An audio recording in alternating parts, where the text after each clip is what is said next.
The Addiction Podcast, Point of No Return, sponsored by Narconon Ojai. Hello, and welcome to the Addiction Podcast, Point of No Return. My name is Joni Siegel, and I'm the host for this podcast. Today's episode is episode number 189. When a person is addicted to drugs and or alcohol, the myriad of treatments can be overwhelming. Narconon Ojai is a residential treatment facility that addresses the physical, mental, and spiritual aspects of addiction.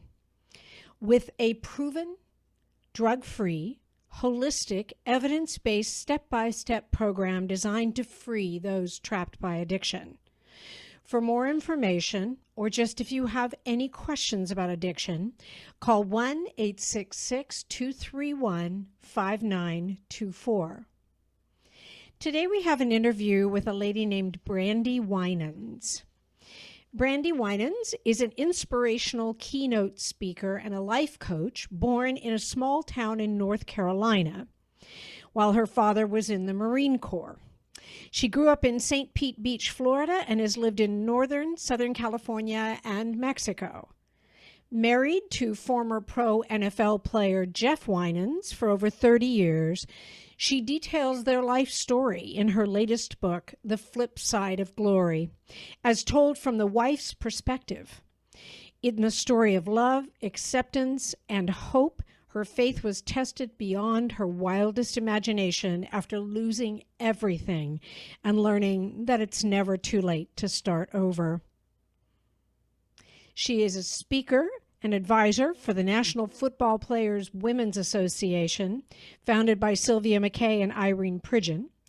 She's on the family advisory board for Concussion Legacy Foundation, formerly sportslegacy.org, co-founder of Day for Our Children, Inc., member of the NFL Alumni Tampa Chapter, and a strong NFL advocate, speaking and reaching out to families and players who need help transitioning. Without further ado, let's talk to Brandi Winans. Brandi Winans, thank you so much for being willing to tell your story on the podcast. I did some research on you, and I think we're going to start talking about something that maybe I didn't read about. How are you? Thank you so much, Joni, for having me on the Addiction Podcast today. I'm excited to be on.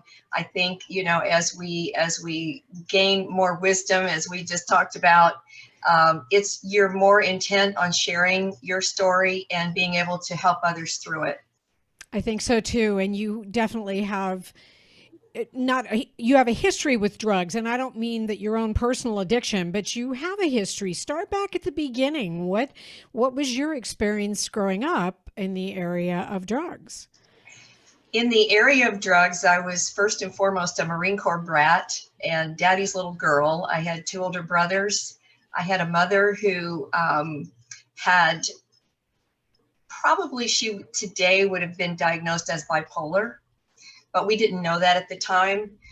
She did try to commit suicide at 11, and she was on a group of medications. When you were 11? When I was 11, yes. Oh my goodness. When I was 11, and my older brothers are 4 and 6 years older, so it was easier for them to kind of handle it, although none of the family really handles anything like that. But my mother had decided one night she was going to commit suicide, and she announced it. It's something like out of the scene of MASH, when you saw the dentist go into and fold his arms. So if anybody who's never seen that movie MASH, you don't understand what I'm saying. But she wrote an 8-page letter. She had already been on Valium and a number of drugs with her primary care doctor, and was already seeing a psychiatrist, and decided she totally wanted to end it. And so my dad called us into the bedroom. I'll never forget it. And he said, look, the doctor says mom needs to go through with this and do this, but we're not going to let anything happen to her. I had never in my life, he said, the doctor will be, so My mother sat at the dining room table. I'll never forget it. She sat at the dining room table, and we were all kind of like, like, oh, mom's at it again, the crazy one. And so it didn't affect us in the dramatic way that you think about it until after. So she sat at the dining room table and she did her thing. And when she was ready to pass out, she went over, and we had the old time couch that rocked forward and back and made into a bed in our living room. And we were all in the family room, and she went over and laid down, and she put her arms, she put herself all ready. She had the outfit that she wanted on to be picked up in, and she passed out. And my dad my mom was about 5 foot tall and weighed about 80 pounds. So she was a little munchkin. You know what that's like. And anyway, my dad picked her up and took her in the car and took her to Palms of Pasadena and pumped her stomach, and they Baker acted her for 3 days. And when she came back, she didn't speak to any of us for about, I don't know, 2 or 3 weeks. Had nothing to do with any of the family because that wasn't what she wanted. And as she got on the proper bipolar medication, which I would call it now, we didn't know what it was called back then, she started coming out of her shell. She was doing really well, and then my dad got cancer, and within 4 months, my father was dead. And she was 40 and he was 43, and it really hit hard. My brother was overseas. My other brother was gone. And I was what you call stuck at home with the crazy lady at 13. And I was so lost. And my mother's personality had always been I should have been the princess that she wanted. And I was a tom girl. So she and I really, especially in my teenage years, started clashing to a point of I couldn't handle her being at the toilet. She would go to work and she would come home. She was a fashion designer. She'd go to work and come home and then into a bottle of vodka. Wow. So there was no family unit, and she was smoking like a fiend. And it just took me to a point of putting my wall up. It was the only way that I could survive at that time. I started getting into trouble. So I started going the opposite direction of the way I had been raised. We had been such a wonderful family unit with the Sunday dinners and the family outings and all of that until my dad died. And so I was really, really lost. And I started really looking for love in all the wrong places and getting into trouble, getting expelled from school, getting suspended, bringing alcoholic beverages. I was really, really lost. And at 18, I ran away to California. Okay. I took $100 and stole my mother's car. Ah. I left her a note that I was going to pay for it, though. Well, she had another car, but anyway, off to California, I went with one friend and really found a mentor out there that helped me. And in the interim, my brother came back from Vietnam. He got involved with CBS and eventually became a CBS producer, senior producer director, and was working all over the country. But sports was his key main factor that he worked with. And at that time, Gaylord Broadcasting was a local CBS affiliate here. And so they had him pretty much going everywhere and then doing all the Buccaneer games and all this wrestling and all that here. Few years later, he ended up having a back injury. And unfortunately, it really was my first time to be involved with someone in my own family. When I was out in California, I saw it all. I can't tell you. I was out there 10 years, came back here. A lot of my friends were doing lewds, they were doing meth, they were doing all this stuff. And I had tried cocaine. I didn't mind cocaine, but I realized I didn't have an addiction to cocaine. So I could do a toot at 4 o'clock and at 10 o'clock I'm in bed and I don't have to, it really was, I hate to say it, good drugs back then, but anyway, not crack or anything. That was about the only time that I ever did any drugs, and came back here and my brother ended up having the injury, and then all of his demons came out from Vietnam, PTSD. He went through so many different rehab facilities that my husband and I paid for, and he was physically not ready to get the help that we pushed him to get. And I think sometimes as a family member, we end up pushing the family member to get the help, and they're not ready for it. And so Right. all it does, it just creates more turmoil until a Right. point where, So, yeah. Brandi, sorry to interrupt, but so after his accident, did he get addicted to painkillers? Is that what occurred with him? Originally, he got addicted to painkillers, and then Okay. he got into crack cocaine and lost everything. He lost his home on the water. He lost cars. He ended up at the Salvation Army. We ended up getting him into rehab that he didn't want, so he walked away from charter, get help somewhere, but it was not a place for him, was not a fit for him. And eventually I became his guardian and got him out of the city to another veteran rehab facility up in Lake City. And that's where he died, unfortunately, at only 56. So we did attribute the enlarged heart and the heart problems to drugs, Right. unfortunately. Right. I'm sorry. I'm sorry that you lost him. And I can understand that once he started taking drugs after the accident, that would bring up a lot of the previous negative stuff that he experienced in Vietnam. I can see how that would happen. Yes.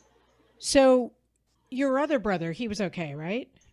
My other brother was my half brother. My dad was married twice, and my other brother had a really horrific experience. He was severely burned at 2 years old. Oh, My wow. grandfather was a Mason and a Shriner, and really saved his life. He kind of grew up. He ended up coming to live with us, and my mother had a horrific resentment for him, and he was constantly in trouble, to a point where he was at Mariana. He became part of the Dozier, the USF Florida. He was tortured up there. He ended up, I tell you, the grace of God took my older brother, George, to a place where I had not even imagined, when we would go up to see him at Mariana, what was happening with the Dozier property up there. These young teens that were tortured, were put in holes. It was a miracle that he even survived and didn't come out bitter. He ended up coming out just one of the softest, kindest men you would ever want to even think about. And he ended up becoming a contractor. But he was in prison. He was sent to prison at 18 for probation violations, and was at Rayford for 4 years during all of this other hoopla that went on. He was allowed to come home for my dad's funeral, and then was sent back. And that was pretty heart-wrenching, because he had to come home with a guard with him for my dad's funeral. And there was always conflict between he and my other brother, that my other brother was the one on the pedestal, and myself and my brother were kind of the black sheep. But down the road, my mother and I, we ended up getting back together and finding our peace. But after I moved back here, I had gone through a couple of divorces.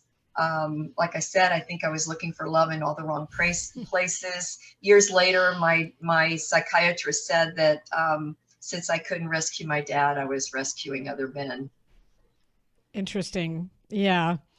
So does that bring us forward to your marriage to Jeff and what Yes. happened kind of after that? Yes. Okay. I came back here and got into the media with talk radio, and my brother was with CBS then and was doing all the Buccaneer games, directing those with CBS out of New York. And so I got to work on Bitafont, and I had opened up a boutique when I moved back here, and I was at a complex called the Breakers then in Clearwater, near the Clearwater Mall, where my boutique was. And there was this handsome, I used to call him my Greek god, that ran into with his Cadillac. He was a Tampa Bay Buck, a professional former, at that time he was a professional football player, had played for Buffalo, Tampa, and the Raiders. And he had always drawn my attention. And then my roommate introduced me to him one night at a place we used to hang out called Molly McGuire's. When he played for Buffalo, the owners of Molly McGuire's came down from Buffalo. So he knew the owners, and he had owned a bar up there with them in Buffalo before. And that's where we met. And we started being friends for about 6 months. And then we had a car accident together and ended up together. And Jeff Winans, he was just an amazing man. And he had curly black hair and big brown eyes, and he did look like a Greek god. I called him my Greek god. 6'6", 290 pounds of just yummy. So I can say that he was my husband. So absolutely. And so he played for the Buccaneers. What position did he play for the Buccaneers? He played offensive guard. He always started off with McKay at USC. Always played defensive tackle, and then he had a short stint with Madden with the Raiders before Davis and McKay did the deal to bring him to the new franchise, and Davis brought him over and made him offense. So he started offense here. Okay. And then he excuse me, based on what I read, he definitely suffered injuries as an NFL player. When we interviewed Randy Grimes, who was also an NFL player, he talked about the how easy it was to get painkillers. Did Jeff also experience the same thing? Jeff was not really much of a drinker. He came from what we call an agricultural cow town in Turlock, California. Worked melons in the fields in the summer with his dad's best friend who owned Turlock Fruit Company. So until he got to USC, he first took his first joint at USC, and then he got to Buffalo where he had torn ACL. It was his first major injury, and that's when he was given painkillers. In the locker room, exactly what Randy said. Back in those days, they pretty much would stand in a line. You would go into your physician, they would wrap you, they would shoot you up with lidocaine, novocaine for whatever injury you were in. You would go over to the Toradol line, then you'd go over to the heavy drug line. Pretty much, and people, what you're doing there is you are part of the system. So you are relying on your physicians to know what they're doing. And all they're doing, if you've got that addictive personality, that chemical imbalance, you are just going to get drawn and sucked in. And that's what happened with Jeff. And by the time he got to Tampa, he was smoking pot, coke, pretty much anything he'd get his hands on. And I did not recognize that at that time. Pot and cocaine back in the 70s were something that were more accepted, and because I'd lived out in California in the entertainment industry, it was no big deal to us. But then you get into the Valium, and when Jeff's final thing was, and I don't even know, he was like, these guys have understood what pain is, what focus and discipline is. And, you think that the amount of medication that they were inhaling, like Randy and my husband, that it would kill an elephant. But he would end up with Duragesic patches, 100 milligram Duragesic patches, instead of every 3 days. Patches? The pain patches. Okay. At that time were only given to supposedly terminally ill cancer patients.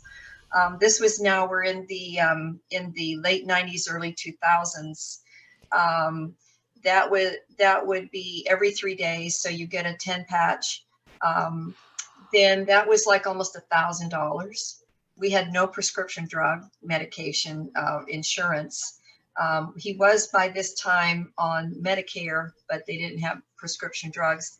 Along with that, he'd take Was he still playing though? Was he still playing? No, he's retired. He was gone then. He retired. Oh, okay. He retired at 30 years old with the Raiders in 1981 from physical injuries.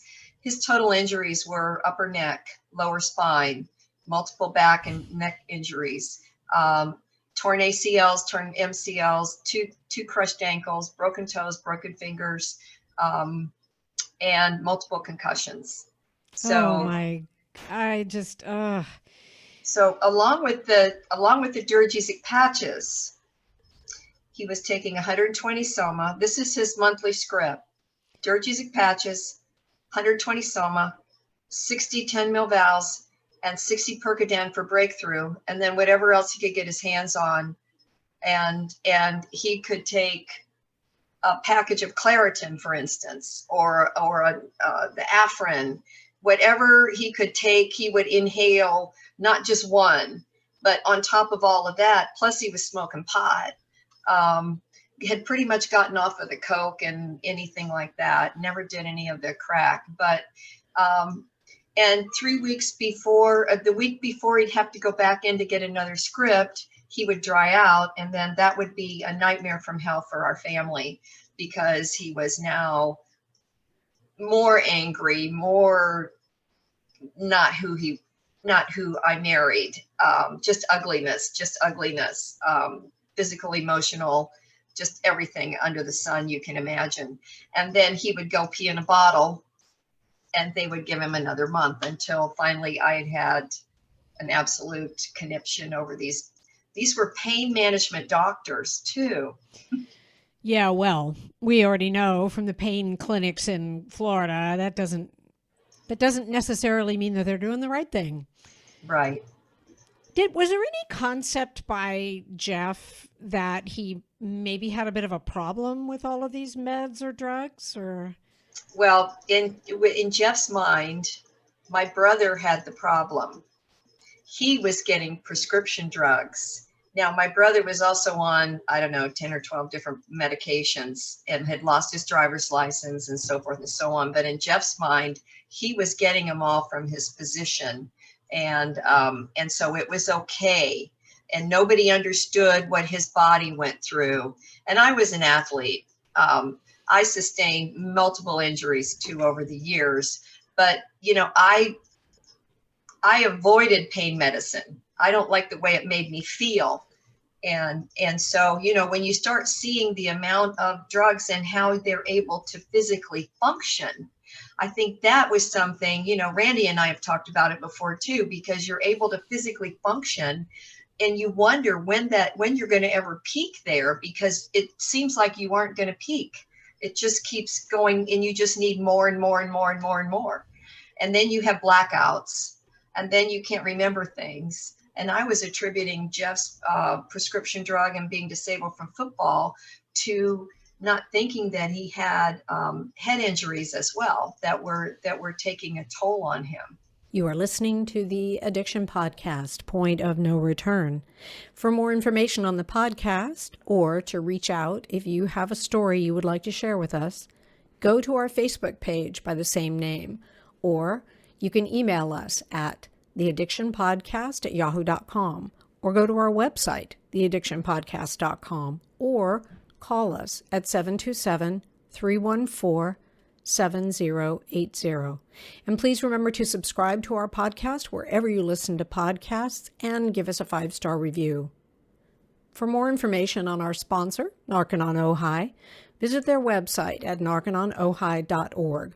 That's NARCONONOJAI.org. Or call 1-866-231-5924. That's 1-866-231-5924. Sometimes, the hardest thing about getting someone into recovery is getting them to agree to treatment. Bobby Newman, a certified drug counselor with 30 years experience and an over 85% success rate as an interventionist, has created a series of 12 videos that you can use right now to learn every step to get your loved one to agree to treatment. Call 1-833-918-0008 today and say the word podcast to get a 10% discount. Or go to newmaninterventions.com and type in the word podcast for a 10% discount. This service comes with a free 1-hour consultation with Bobby. I just think that the cocktail of all of those pain meds. And I understand he was likely in pain from the injuries that he had. But I just think that the cocktail of all those pain meds, along with the CTE, brain injuries, that is just a lethal combination, as we know with Grant Fiesel and Right. Yep. Right.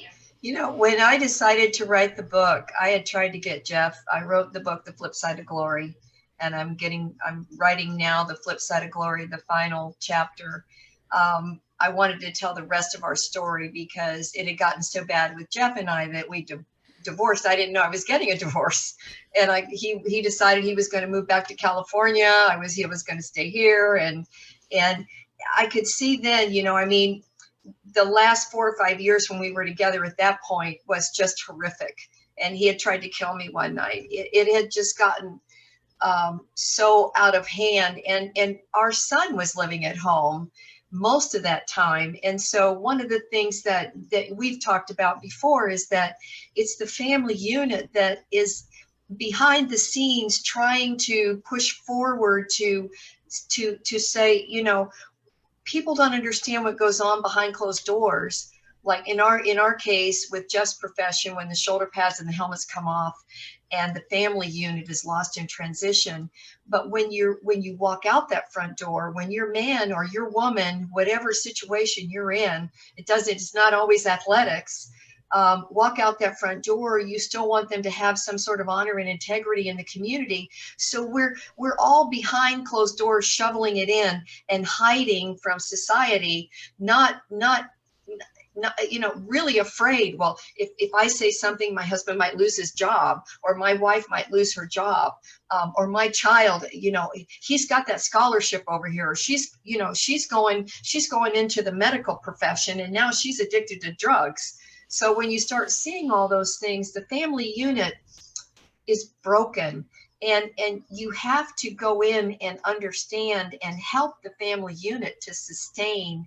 We didn't have any of that when Jeff first left football, which is why I started Pro Athletes Transition, because, you know, when you leave from an injury like Jeff did, then you have depression, which creates financial difficulties, which creates a lot of family interference.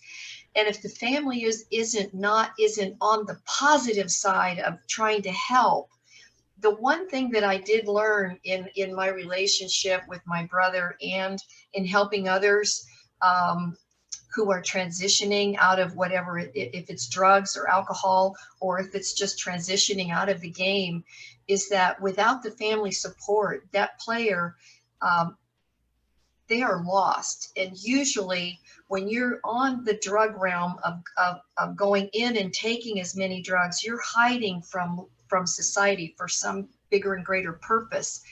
And you have to go back and dissect that. You have to go back to the beginning and understand, as you know, in what you guys do, you guys are amazing with Narconon and everything that you guys do. I've seen amazing results from it. You have to get to the heart of things, because a lot of things are learned behavior, and you're seeing it in the family unit. You've got to break some of that generational curse to get past that. But the family unit has to be supportive. And it's very, very difficult when you're living in that world and you don't want to be supportive anymore. I can understand that. You know, I think and thank you for the validation. You know, the one thing that Narconon says and that we believe is that drugs are the solution to the problem. When I look at Jeff, and I didn't meet him personally, so this is just from what you're telling me, what was underlying his drug problem were actual physical injuries, which had insurance been there, and, you know, whatever follow-up program that I'm hoping the NFL does now, had all that been in place so that he could get the proper surgery and the proper medical handling, you know, the drugs might not have followed. You know, it's like that underlies that. When you're in that much pain and you have that much injury, I can't believe that I wouldn't take some kind of pain medication if I had that much injury. And that was the area where, when he first left football, I was thrown into the role of sole support of our family. He would literally live on the floor with pillows elevated under his knees because it was that painful for him to move around. And the only way that he felt that he could sustain at one time, I mean, he also tried to commit suicide. He thought that was the only way that he could support me. And this was before I got pregnant with our son. But here's, there's a setting stage there too. Just when we were getting back and he was getting off the drugs, we have a gunshot accident. I read now that. Takes it to that level of he has to sustain pain medication, and he was not expected to live. 3 days after the accident, I found out I was pregnant with our only son. So there was a blessing, which I think kept him alive. But also, going back to Jeff's story, he had a lot of underlying emotional turmoil that he had never resolved from his own family unit. And so, wanting acceptance from his family, he didn't gain that, and then he felt like a failure when he couldn't provide for me, or he felt like a failure when his family looked at him that he got injured and he couldn't be the man that he was supposed to be. And so a lot of things like that, besides a chemical imbalance, which I know and his other family members also had, and there was alcoholism there. So, it's an umbrella that just starts to sustain itself underneath. And then it's dissecting all those things to come to some sort of a peaceful mode where that person is really willing to want to get the help that they desperately need. And then seeing those changes when they do.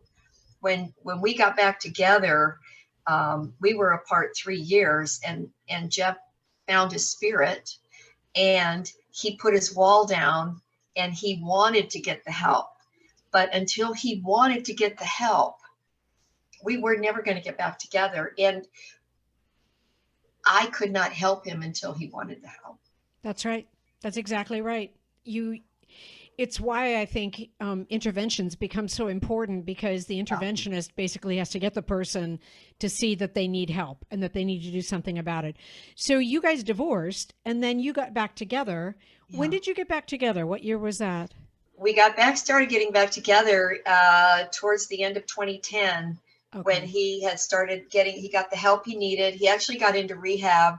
I was at an NFL conference speaking at our Veteran Summit in Las Vegas, and the NFL had brought out some people, Andre Collins and Miriam Fleming, talking about the new benefits. Part of what I ended up doing over from 2007 until that point is we had been able to get the media involved. We've been getting better. The NFL to finally come to fruition to start helping players.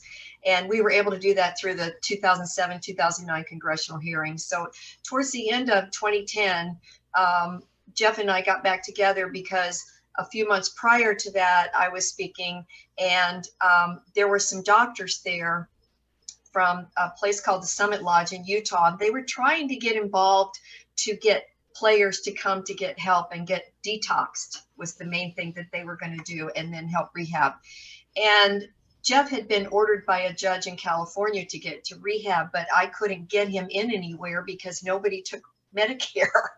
So if you didn't have the money, and we didn't want him to go to jail, he was under house arrest at that time from 3 DUIs of blackouts and arrests in California after he went back. And so I was able to, these guys came over, they heard me stand up and talk about, my frustration. I'm trying to get him help, get me some help. So Dr. Hansen came over with this other guy, and they said, I was in tears, and they said, can we have lunch with you tomorrow? Can we find out about Jeff's story? Because maybe we can help. And between us we got the judge to sign off and got him to rehab. And he found his spirit there, and he got detoxed, and they basically took him in the hospital for the first 4 or 5 days and pretty much drained him out and got him back. So you had him with you back in good shape before he passed away. I had him back. Then all the things that we were ignoring, so to speak, because we knew about concussions. I was very much involved with Concussion Legacy Foundation's Sports Legacy. I had met Chris Nowinski even before he started these things, when he had been on an HBO Real Sport interview, and he was talking about a book he'd written called Head Games. And he was talking then about the symptoms and signs, and every one of them was Jeff. And I had just gotten my divorce papers in 2007, and I got this knot in my stomach, and I said, could it be prescription drug addiction and physical injuries, or could it be something else? And I found him on the internet, and he said, you got to come testify. I'm going to put you in touch with Linda Sanchez's office. You got to come to the hearings. You got to come up there. And when I walked into the door at the DICA press conference from 1981 to 2007, we thought we were the only ones alone going through all of this hell. I fought 16 years to get my husband's disability pension. And there was all these other families going through this turmoil that we had, and we started putting our support groups together. But the blessing of us getting back together was such a blessing for our son too, because our son had come to a point with his dad. We didn't realize that he was now having blackouts and seizures, not from prescription drug medication, because he had been weaning himself off because we were getting remarried. But it was the concussion, and he did pass away with stage 3 CTE. And on my way out, HBO had called me out the door in 2007. Do you have other families? Do you have people that want to talk? But at that point in time, there very few families would come forward because, again, you don't want it. It's things we don't talk about. Exactly. Yeah. I'm so sorry that he passed away. It's so sad, because he finally got clean, and as you say, found his spirit and found himself, and the physical injuries were such that he couldn't make it, and it's just tragic in my opinion. It is, and that's why I'm writing the flip side of glory, the final chapter, because my first book ends in 2007 after we had just separated, and I want to tell the rest of the story, because we had gotten involved in a concussion settlement. We had rekindled we never really stopped loving each other. We didn't like each other at times, but we never stopped loving each other. And the blessing was, when you go back to the family support, the family unit, is that my son had his dad back. Just like before my mom died, I had my mom back. Those are priceless things, because in the end, it isn't the memory of all the hell you went through. It's the memory that there was peace, love, and joy within your family unit. And a lot of times we see, and I've seen a lot of unfamily moments where such tragic stories, such tragic things have happened. Yep. With people, and feeling like there is no hope. Yep. Do you experience some of that with your work that you do with the NFL alumni? Do you see this type of thing happen? I see it happen, and I tell you, it's been a fascinating ride ever since my book came out in 2008. The HBO Real Sport interview came out with myself. I had gotten the DeMarcos, Brian DeMarco and his wife Autumn, and we had gotten Cindy Phillips to come forward and do the interview with me. And it was interesting how after that happened, all of a sudden I had emails, phone calls from Europe, Canada, the United States, football, hockey, baseball, not really basketball. I just saw your interview. I just saw your, I just read a portion of your book on Amazon. I just read your book. You're telling, this is my life. I need somebody to talk to. And I wasn't out there. We go through life, we're not looking for it, but when you're called upon, it really is an honor on one side. On the other side, if you're able to reach out and help somebody through your life experiences, to tell your story. And the one thing that I learned over the years is never be afraid to tell your story.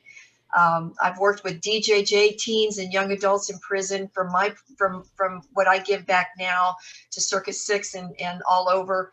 Don't be afraid to tell your story. Getting kicked out of high school, all the different things that I went through was a platform and a stepping stone to take me to where I am now, to be able to reach out and help others from it. And I think that's the greatest gift that we all get from it. And the rewards are, I had just one last funny story. I had a young baseball player, so it wasn't all football. And I have worked with people all over the country, as I said, even down in San Diego with the Crosby Center. Just pick up the phone and say, "Are you so-and-so? I need to talk to you." And I'd say, "Okay." Or, "Will you talk to my wife? Will you talk to my girlfriend? Will you talk to my mother?" They don't understand what I'm dealing with. And that's how Pro Athlete, I thought, finally, I just got to give it a name. I'll give it Pro Athletes Transition, transitioning you and your family, because, it is a whole transition, and put a new playbook together and help, whether you're an athlete, whether you're coming from a dysfunctional family, whether you've just lost your job and you are on dire straits. Maybe you've had a drug addiction. It really doesn't matter. But now we have resources, like Narcanon. We have resources. If I can't help you and you're over my head, then maybe a group of us can help you. And that really is coming full circle for everything.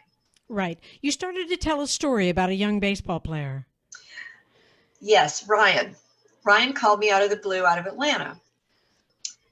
Needed somebody to talk to, had been semi-pro, married, kids, wanted to reach out and help others, but needed to heal from some of the things he'd been going through and being lost in the transition. And while he was there, he and I talked probably maybe first 6 months. What was funny is his next door neighbor and the neighbor over here and the other neighbor over here, and they had moved into this neighborhood, and they had other kids in the neighborhood. They had children. And so the parents and the couples get together, and Ryan starts feeling like he's got all these other couples that need help, not going where he wanted to go. So it was kind of funny. So we're talking, and then I get a call from a young man named Daryl Stenson. I can say Daryl's last name because I just did an interview with him last week. This was 3 years ago, and Daryl had been a collegiate football player, had severe back injury, was totally devastated from it, to a point where he tried to commit suicide a couple of different times, and it didn't work. Ended up in a psychiatric ward, and really and now was married with children, and had moved from Michigan to Atlanta. And they were pretty much in the same age range. And I thought, God just said, "Hey, you know what?" So I said to Daryl, I said, I got another guy in Atlanta that I really want to partner you with. And this is how life goes. And this is why we're all here to help each other, because now they are like ebony and ivory. Okay. I remember they did their first workshop together. They had 7 people. And now Daryl has written a book that is premiering tomorrow. And I was trying to help promote his book from last week, called Life After Sports. Life After Sports, Daryl. Okay. Because that is where we're all at in this world. And we're in such turmoil in our country right now. We've got to come together as a nation, as a family unit. The family unit has been destroyed. And I see it complete, it goes back to learned behavior in the family unit and bringing us together and helping each other. I agree. I think you make some very good points. And I think that no matter what someone is going through, there's somebody out there to help them. And I think that's what your story kind of tells me, is that, and what we try and tell people is, you're not alone. You're not the only person going through the situation you're going through. If you have a loved one who's addicted, you're not alone. If you are addicted, you're not alone. If you are in recovery but struggling to get back into life, you're not alone. All you have to do is reach out. Brandi, do you have a way that people can reach out to you? Yes, I do inspirational, motivational speaking as well, and I do workshops. They can reach me at brandiwinans.com. Okay. They can reach me, pretty much Google me, really. I'm kind of all over the place. My personal email is livespeaker, LIVESPAKER at AOL.com. That's usually the quickest and easiest way to reach me. I have a foundation of my own called Day for Our Children. So I work with my wannabe outreach ministry through that, and through my educational workshops and seminars that I also do for our teens and young adults. And my pro athlete transition side is, you don't have to be a professional athlete. I work with high school, collegiate, elite, and pros. And I work with the family unit from high school level on. And I think that's huge, because I think that often, like, football is a very rough sport, and even kids who are playing football in high school can end up with an injury, and football is all they know. So it's kind of a similar thing where they could reach out to you. Brandi, thank you so much for being willing to share your story, being willing to give us your personal email, just being willing to be there for people, because I think that that's huge. And that's the message we put out all the time. You're not alone. There's someone there to help you. You just have to make that first reach out. And yeah. I appreciate you so much doing what you're doing, and also being willing to tell your story. Thank you so much. And Joni, I just so appreciate you guys having me on today and allowing me to tell my story. Absolutely. Thank you for being with us today. I think that Brandi had some very good messages about how the family is affected by drug addiction, and how the family needs to stay together, not enable. We know that enabling is not a good idea, but how the family unit can be a support unit. I'm sorry that her husband didn't make it, because it sounds like he was on the upswing, but had such physical injuries that even though he was clean from drugs, he wasn't going to make it.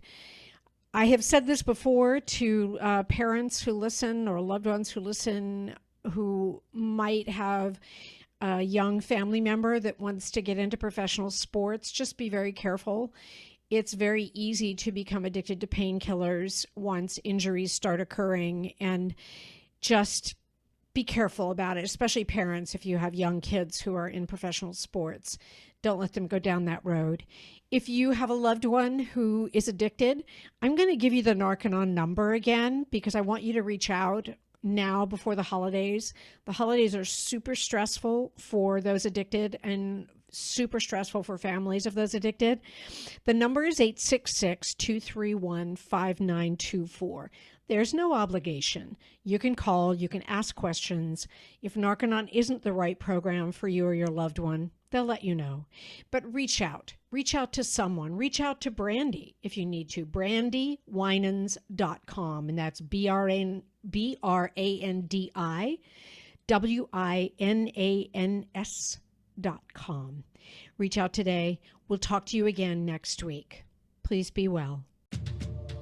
You have been listening to the Addiction Podcast, Point of No Return, sponsored by Narconon Ojai. For more information on Narconon Ojai, call 866-231-5924 or visit www.narcononojai.org. Narconon is a non-12-step rehabilitation program based on the works of L. Ron Hubbard.